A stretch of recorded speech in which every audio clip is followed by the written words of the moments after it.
बल छुटक्यो बंधन परै कछु न होत उपाय।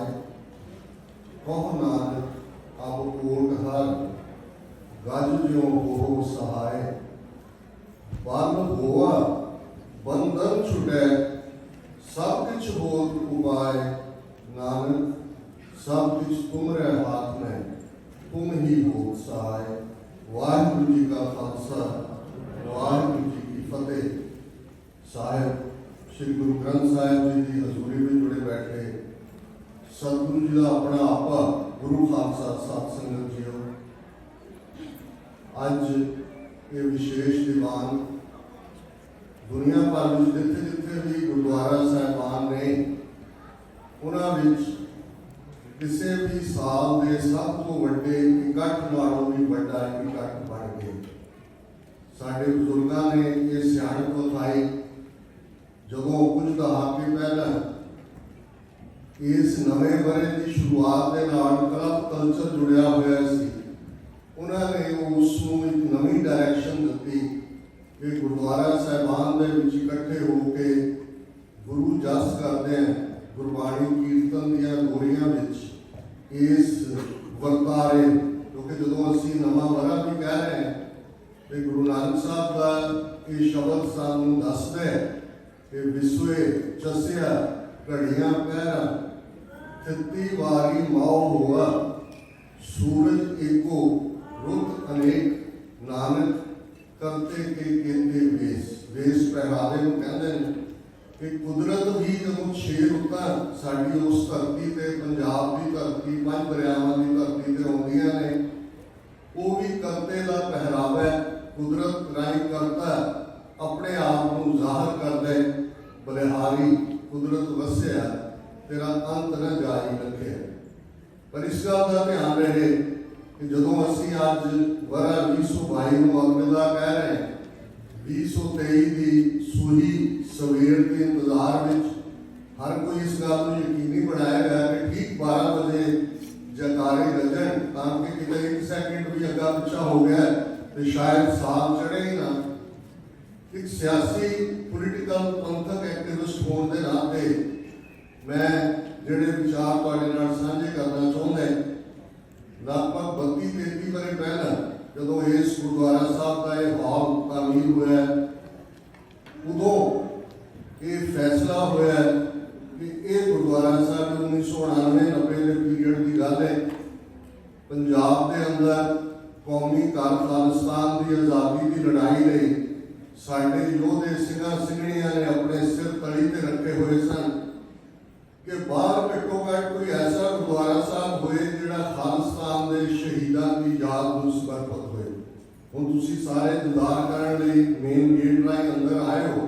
जे तुहाडी नज़र ऊपर गई ऊपर एक जिहड़ी सिल है उस दे उत्ते लगभग 32-33 बरे पहला लिखा गया सी dedicated to the martyrs of Khalistan. So इस गल का पूरा सानू हमेशा मान रहा है कि ये गुरुद्वारा साहब की स्टेज 32-33 साल तो कौमी श्रेया देने वाली स्टेज है। इन्हां वरियां दे अंदर 1.5 लाख तो ज्यादा गुरु कलगीधर के सपुत्र सपुत्रियां ने अपने शरीरों के ठीकरे दिल्ली साम्राज के सिर ते इसलिए भन्ने ताकि कौम का आने वाला कल शान मता होए मान मता होए। साल उन्होंने चलते हैं जिन्हों के कोल पोलिटिकल पावर होंगी। जो तुम अंग्रेजी में साल को लिखोगे 2023 AD लैटिन जबान का लफ्ज है 80 anno domini in the year of our lord. इसका संबंध जीसस के जन्म नाल जुड़िया हुआ है। कितने जो जीसस क्रूसीफाई हुए हैं उन्होंने नाल 2 होर क्रिमिनल भी क्रूसीफाई किए जाते हैं दसण दे लई कि ये कोई सन ऑफ गॉड नहीं सी एक साधारण क्रिमिनल सी। पर जदों 2-3 सदियां बाद रोमन एम्पायर क्रिश्चियनिटी एम्ब्रेस करता है तो फिर ये AD उहदे नाल जुड़िया हुआ है। अज 15 नवंबर 2022 को दुनिया 8 बिलियन आबादी पूरी हुई 8 बिलियन की गिनती हुई और लगभग 2.5 बिलियन लोग इस धरती के उत्ते इस प्लैनेट के उत्ते जीसस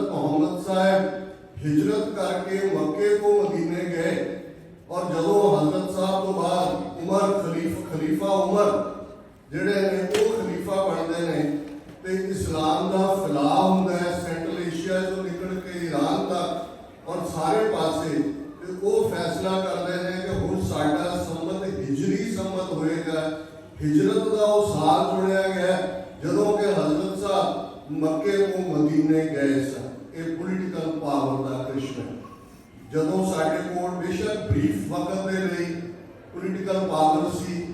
बाबा बंदा सिंह बहादुर 1710 तो 1716 तक ਜਾਂ ਸਿੱਖ ਮਿਸਲਾਂ ਦਾ ਪੀਰੀਅਡ 40-50 ਸਾਲ ਦਾ ਹੈ, ਜਾਂ ਮਹਾਰਾਜਾ ਰਣਜੀਤ ਸਿੰਘ ਦਾ ਪੀਰੀਅਡ 1799 ਤੋਂ 1839 ਤੱਕ 40 ਸਾਲ ਦਾ ਹੈ। ਤੇ ਅੱਜ ਵੀ ਜੇ ਤੁਸੀਂ ਲਾਹੌਰ ਦੇ ਕਿਲੇ ਤੇ ਖੜੋ ਕੇ ਦੇਖੋ ਜਾਂ ਉਸ ਉਸਾਰੀ 'ਚ ਵਰਤੀਆਂ ਗਈਆਂ ਇੱਟਾਂ ਦੇਖੋ, ਉਹਨਾਂ ਨੂੰ ਨਾਨਕਸ਼ਾਹੀ ਇੱਟਾਂ ਕਿਹਾ ਜਾਂਦਾ ਹੈ।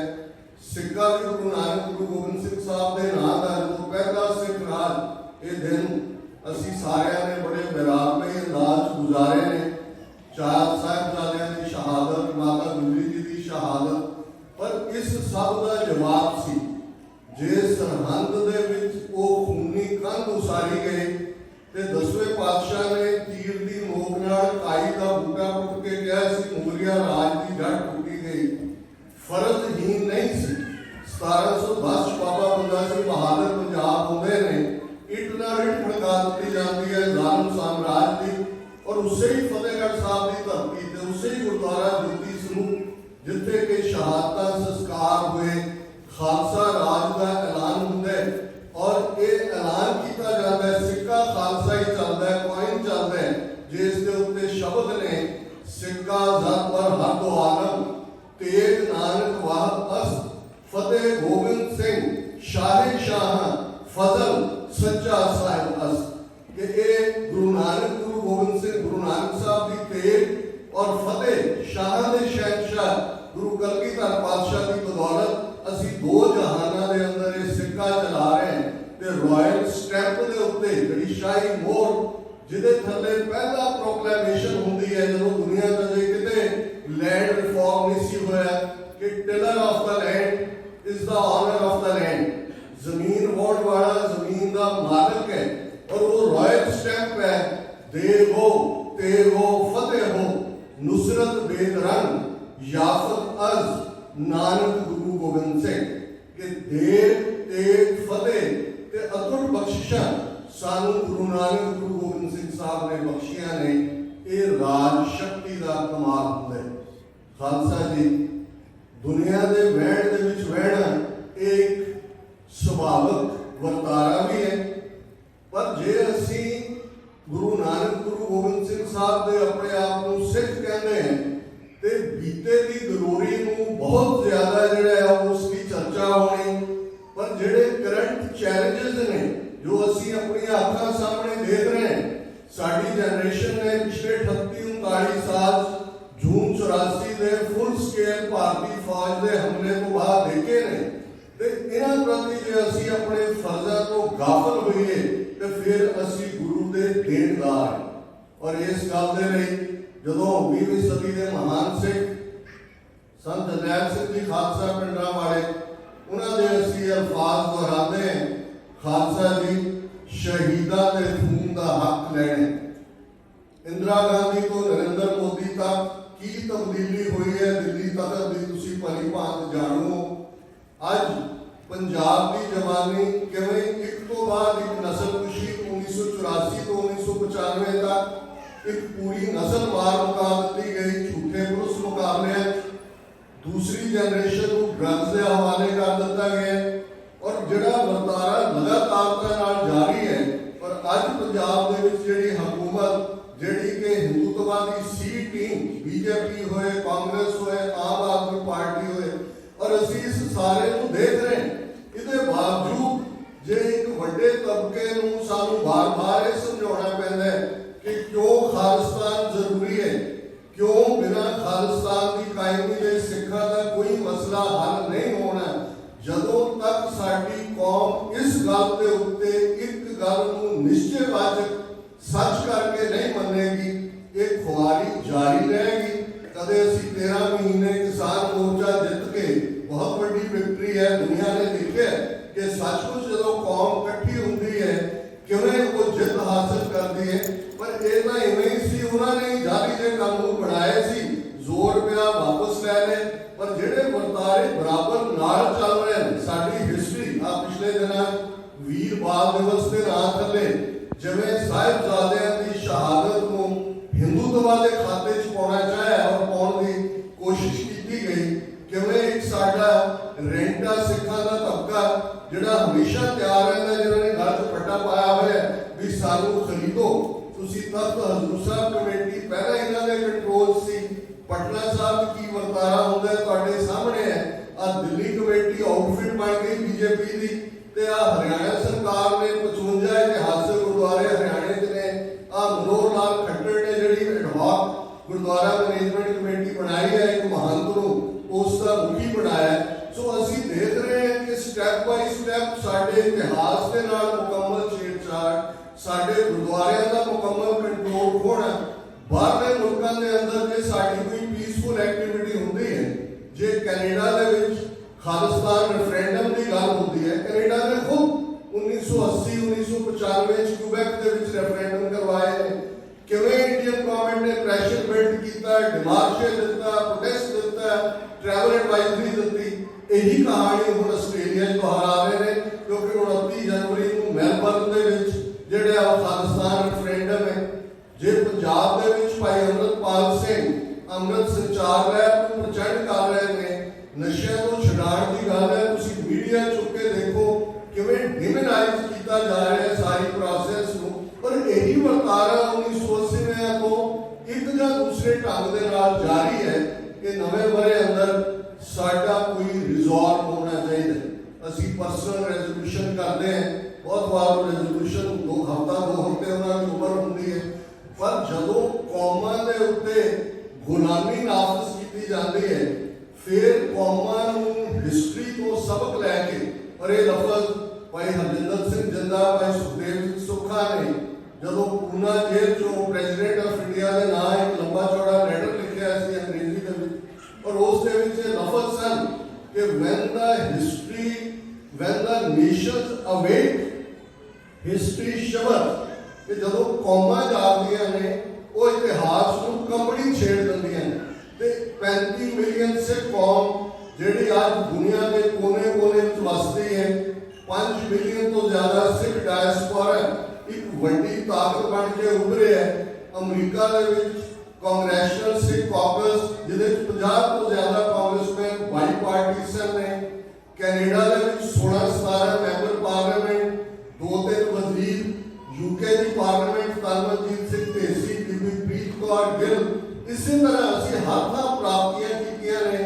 और इनू जे असी इतिहास के झरोखे जो देखिए तो यहूदियों ने बहुत कुछ हासिल किया, बड़ी इकोनॉमिकल पावर बन गई, 2000 साल वो स्ट्रगल करते रहे, लेकिन नाजियां ने उस दौर को बाद उन्होंने रियलाइज किया कि इकोनॉमिकल प्रॉस्पेरिटी काफ़ी नहीं है, बाहर बह के डिसीजन मेकिंग को इफेक्ट करना भी काफ़ी नहीं है। जे तुसी सर्वाइव करना है तो तुहाडे कोल अपना मुल्क होना चाहिए। अज असी वाइब्रेंट डायस्पोरा कम्युनिटी के तौर पर अपना मसल भी फ्लैक्स करते हैं। इंडियन गवर्नमेंट साडे मामलों च इंटरफेयर करती है, इत्थों के लोकल न्यूज़पेपर जिहड़े रेंटा से किते भी विकण नूं तैयार ने, एजेंसियों के हत्थां वो कोई ना कोई इस किस्म का शोशा छड्ड दिंदे ने। जिहड़े काम करने वाले लोग ने उन्होंने डाउनग्रेड करने की कोशिश की जाती है।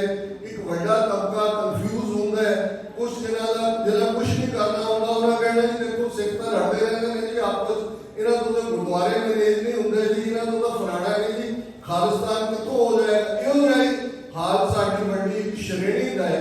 पर एक गल का ध्यान रहे, जे सिखा ने राज स्थापित किया, BBC के हिस्टोरियंस ने एक बड़ी रिसर्च जिहड़ा हिस्टोरियंस ने जिहड़ा कंक्लूड किया है कि महाराजा रंजीत सिंह का 40 साल का राज ह्यूमन हिस्ट्री के 7-8 साल की रिकॉर्डेड हिस्ट्री, सिविलाइजेशनल हिस्ट्री की हम गल करते हैं, वो आइडियल राज सी। लाहौर दरबार दुनिया के सब तो बेहतरीन राजा चो सी। उस जमाने भी किसी को डेथ सेंटेंस नहीं सी दी गई। उस खालसा राज के 50 तो ज्यादा यूरोपियन अमेरिकन, भाईवान सिंह नाभा का महान कोच देखो नौकरी करते और यही राजपाल का जिहड़ा करिश्मा होंदा है। अज असीं अपने वतन को छड्ड के जे खवार होंदे हैं थां थाई इसलिए कि साडे कोल अपनी पोलिटिकल पावर नहीं है जिथे असी इस 2023 वरे अपने परिवार की खुशी और खुशहाली मंगांगे गुरु तो एक दूसरे को मुबारक भी देंगे। फिर इस गल वाल भी ध्यान देइए कि 1.5 लाख तो ज्यादा सिंघा सिंघणियां ने ये दिन देखने के लिए कि कौम शांति ढंग नाल जिए। उन्होंने अपने घर-बार छड्डे, अपने परिवार छड्डे, अपने सारे सुख आराम छड्डे। अज भी जे जथेदार जगतार सिंह हमारा तिहाड़ जेल जो किन्ने ने 25-25 साल तो जेल बंद, पर जे सानू ये समझ नहीं है कि भाई जे वो गुजरात की बिजनेस बानों के जिहड़े उस जबर जनाह करने वाले ने वो बाहर आ जाते हैं, बाकी राजीव गांधी के कातल बाहर आ जाते हैं। तो असी 7 जनवरी को एक होर एजुकेशन शुरू कर रहे हैं चंडीगढ़ के बंदी सिंघां की रिहाई। एक एक कदम सानू रियलाइजेशन करवाता है कि साडे नाल किस किस्म का वर्तारा हो रहा है। मैं समा ज्यादा नहीं लवांगा, पर मेरा जरूर फोकस होंदा है कि जिथे असी वारक आंगी हम सब कुछ मंगना, गुरु तो मंगना है, परिवार लिए भी मंगना है, ये भी एक हिस्सा है। उत्थे वड्डा परिवार जदों असी गुरु अगे अरदास जोड़ते हैं तो गुरु तो मंगते हैं। अकाल पुरख वाचक अरदास है, जहां जहां खालसा जी साहिब तहां तहां रक्षा रियायत, देख देख फतेह, बिरद की पैज, पंथ की जीत, श्री साहिब की सहाय, खालसा जी के बोलबाले। बोलबाला लफ्ज फारसी का है, बाले का मतलब है उच्चा, खालसे का बोल उच्चा है। सर कपूर सिंह महान फिलोसफर ट्रांसलेशन करते सन, decision making power is vested in the Khalsa. Khalistan कोई डरावनी चीज नहीं है, इस लफ्ज को मत डरो, ये साडा होमलैंड है, ये खालसा जी के बोलबाले है, ये राज करेगा खालसे। किन्ने ने उस झंडे को परचम नूं लहराते हैं, वो बेशक दीप सिद्धू होए जिंदर लाल किले के उत्ते 26 जनवरी नूं ये परचम लहराया गया सी। अपने अंदर वाल झात मारो, किवें हर सिख ने महसूस कीता सी कि सरदार बघेल सिंह तो बाद पहली बार असीं उन्हां पलां नूं जी रहे हैं। इन्हां पलां नूं जीण दे लई जरूरी है जियोग्राफिकल दरियाए जमुना तो वाघा तक इंडिपेंडेंट सॉवरन नेशन, ये साडी डेस्टिनी है। इस लिए असी वचनबद्ध हुए हैं। और एक मैसेज मैं कंक्लूजन तो पहला बहुत बार इन्हां दी एम्बेसियां, कौंसलेट, हाई कमीशन इन्हां दे टोन बटोन ये प्रभाव देने की कोशिश करते हैं कि जी एवं 2.5 करोड़ लोग ने इन्हां दी दुकानां चलाइयां हुई ने, इन्हां दा एक मैसेज जाना चाहिए। मैं 33 साल पहले की गल इसलिए की कि उदों मैं एज ए स्टूडेंट इत्थे आया सी। ये इबारत भी मैं अपने हत्थां नाल लिखी सी, पर sir Balbir Singh Gadal general secretary सी जिस पीरियड जंडी साहब बैठे ने, ये सारा जो शुरुआत हुई, ये मैसेज जाना चाहिए कि कौम के ठीक है कि कहते जी नारे ना थोड़ी खालिस्तान बनना है, पर जिहड़ी गल दुश्मन को तकलीफ करती है, जो इंडियन गवर्नमेंट प्रोटेस्ट करती है, कनेडा गवर्नमेंट को या दूजे जी इन्हां दे फ्लोट्स को फोटोआं लवाओ शहीदां दियां, नारे बंद करवाओ, कुछ तो हुंदा होना है। सो 5 नारे बुलंद आवाज विच जिहड़ा मैसेज जाना चाहिए अपने मन की अखां सामने। जून के पहले हफ्ते खंडरात बना दिते गए, अकाल तख्त को अपने ध्यान च लियाओ। उन्होंने शहीदा जिन्हों ने उदा लास्ट ब्रेथ एंड बुलेट सिक्खी आन अणख को डिफेंड करने लिए शहीदियां पाई, और उतों ही मैसेज निकलिया सी कि हुण इंडिया नाल साडा कोई वास्ता नहीं है। संत पिंडरावालियां दे ये अल्फाज सन कि जिस दिन भारतीय फौज के पैर दरबार साहब की हदूद विच पै खालिस्तान की नींह रखी जाएगी। 5 बुलंद नारे, उस अकाल तख्त अज उत्थे कौन जथेदार है, पिछले कल कौन सी अकाली की कर रहे हैं, ये बियॉन्ड इसकी कोई डिस्कशन नहीं है। साडे लिए साडा फोकस कौमी खालिस्तान है, साडे लिए वही अकाल तख्त है जिहदी नींह गुरु हरगोबिंद साहब ने दिल्ली तख्त तो 2 फुट उच्ची, ते जिथे बाबा बुढ़ा भाई गुरदास के नहीं राज ना हाथ लगायो, बुढ़े ते गुरदास बनायो 2 फुट उच्चा तख्त दिल्ली तो, क्योंकि यही मैसेज सी कि भारी भुजान के धूप भरी विच न्यावत शीस न जात विचारे, इतने पे तो कहाँ पे धूपत अंत को नांगे ही पाए पधारे। ये इंदिरा गांधी कितने गई है, मोदी ने कितने जाने, ये सारे दुनियावी राज और इस किस्म के रोक देने वाले जाते लगणगे। अकाल तख्त प्रवेश करेगा, गुरु का खालसा उस धरती के उत्ते सच हक इंसाफ का राज दरियाए जमुना को वाघा तक इंडिपेंडेंट सॉवरन नेशन खालिस्तान एक रियलिटी होएगी। यूनाइटेड नेशन के 194 देशों के नाल बहुत जल्द खालिस्तान का झंडा उन्होंने झंडिया के नाल झूलेगा। 5 बुलंद नारे, अकाल तख्त तो आई आवाज, अकाल तख्त तो आई आवाज, अकाल तख्त तो आई आवाज, अकाल तख्त तो आई आवाज, अकाल तख्त तो आई आवाज। किसी भी पुंजुगली माफी, वाहिगुरू जी का खालसा, वाहिगुरू।